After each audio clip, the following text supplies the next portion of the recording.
Талдықорған қалалық сотында Айзат Жұманованың өліміне қатысты қылмыстық іс қаралып жатыр. Қасақана кісі өлтіру бабымен 33 жастағы күйеуі айыпталып отыр.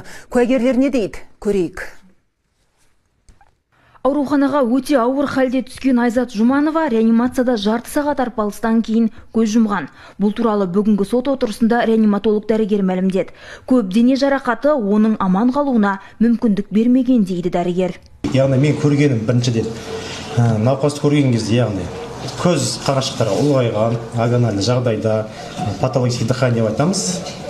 Сондай мен түскен болғандықтан мен сразу жаңа сон артерия дейміз, магистралды артерия дейміз, сол жақта пульсация жоқ болғандықтан, сол арқылы болғандықтан тікелей біз жүрек өкпелік реанимация жасалып кетті бұл науқасқа.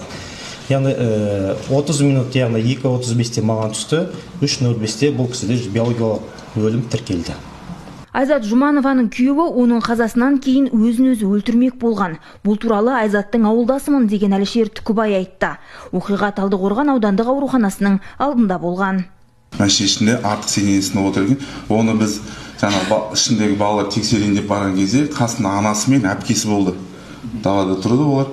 Далада бәріміз бірге тұрған кезде мәшиненің есігін, артқы есігін ашатын десе ашылмады.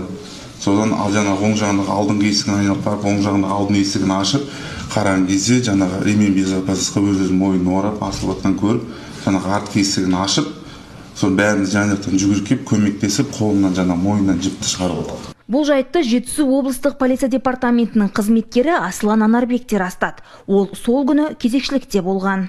Аурухананың сыртында маған бұрын соны таныс емес екі әйел адам кісі болды.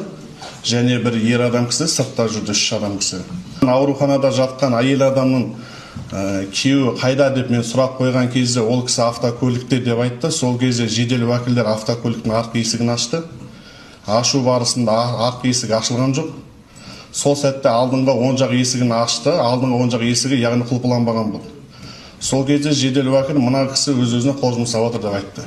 Айта кетейік, Талдықорғанда 32 жастағы Айзат Жұманованың өліміне күйеуі айыпталып отыр. Тергеу нұсқасына сәйкес 5 ай бұрын ішімдік ішкен ер адам әйелін аяусыз ұрып соққан. Ауыр жарақат алған әйелі ауруханада көз жұмды. Гүлдана Сидрасул, Мирас Ашенов, 7 арна, Талдықорған.